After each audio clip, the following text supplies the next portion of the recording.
नमस्कार।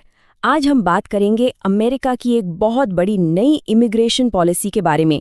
एक ऐसी पॉलिसी जिसने दुनिया भर में एक बहस सी छेड़ दी है। ये एक ऐसा फैसला है जिसके असर बहुत दूर तक जा सकते हैं। तो चलिए देखते हैं कि आखिर ये मामला है क्या। तो ये पूरी कहानी शुरू होती है इस एक नंबर से, 75। अब सवाल ये है कि आखिर ये नंबर इतना खास क्यों है? भाई इसलिए क्योंकि ये उन देशों की गिनती है जिन पर अमेरिका की नई वीजा पॉलिसी का सीधा असर पड़ा है। तो इस पूरी खबर में आखिर वो कौन सी बातें हैं जिन्हें समझना जरूरी है? चलिए इसी को थोड़ा खोल कर देखते हैं। इस पूरे मामले को ठीक से समझने के लिए हम इन 5 पॉइंट्स पर बात करेंगे। सबसे पहले, ये बड़ा पॉलिसी चेंज आखिर है क्या? फिर सरकार ने इसकी वजहें क्या बताई हैं? कौन से 75 देश हैं इस लिस्ट में? इमिग्रेंट और नॉन इमिग्रेंट वीजा में क्या फर्क है, ये भी समझेंगे। और आखिर में अब आगे क्या होगा? चलिए तो सबसे पहले बात करते हैं उस बड़े पॉलिसी शिफ्ट की, मतलब वो फैसला जिसने अप्रवासी वीजा पर एक अनिश्चितकालीन रोक लगा दी है।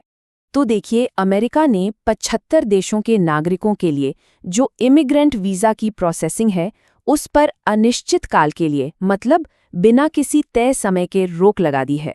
यहाँ सबसे ज़रूरी बात यह है कि ये वीज़ा कैंसिल करना नहीं है, बल्कि सिर्फ प्रक्रिया पर एक रोक है। और ये रोक कब तक चलेगी, ये अभी किसी को नहीं पता। तो ये पॉलिसी कैसे आगे बढ़ी? देखिए, 21 जनवरी 2026 से ये निर्देश लागू हो गया है। अभी की स्थिति ये है कि अमेरिकी दूतावास और कॉन्सुलेट्स इमिग्रेंट वीज़ा जारी नहीं कर रहे हैं, और भविष्य में ये रोक सब तक जारी रहेगी जब तक सरकार इस पर दोबारा पूरा विचार नहीं कर लेती। अब आते हैं सबसे बड़े सवाल पर कि आखिर सरकार ने ये फैसला लिया क्यों? चलिए अब इसके पीछे के सरकारी तर्क को समझने की कोशिश करते हैं। तो सवाल सीधा सा है, वीजा पर यह अनिश्चितकालीन रोक लगाई ही क्यों गई है? इसके पीछे मकसद क्या है? सरकार की तरफ से इसके लिए 3 मुख्य वजह बताई गई हैं। पहली, पब्लिक चार्ज से जुड़ी चिंताओं को दूर करना। दूसरी, वीजा देने से पहले जो जांच प्रक्रिया होती है उसका फिर से मूल्यांकन करना। और तीसरी, अपने बड़े इमिग्रेशन एजेंडे को पूरा करना। अच्छा, यहाँ एक शब्द बार बार आ रहा है, पब्लिक चार्ज। ये समझना बहुत जरूरी है।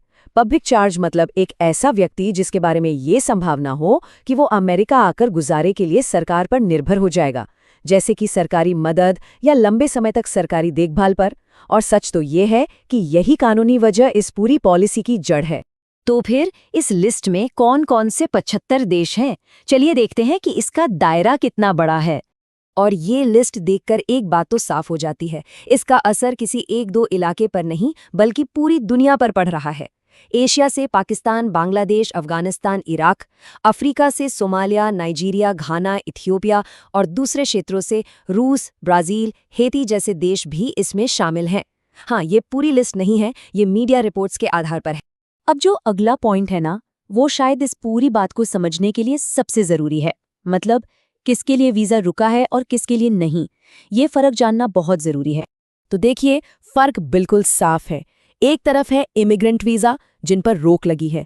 ये वो वीज़ा होते हैं जो परमानेंट रहने के लिए दिए जाते हैं, जैसे फैमिली या नौकरी के आधार पर। दूसरी तरफ है नॉन इमिग्रेंट वीज़ा जो अभी भी जारी हैं। ये होते हैं कुछ समय के लिए, जैसे टूरिस्ट वीज़ा, स्टूडेंट वीज़ा या बिजनेस वीज़ा। तो ये रोक सिर्फ परमानेंट रहने वालों पर है। तो सवाल ये है कि अब आगे क्या होगा?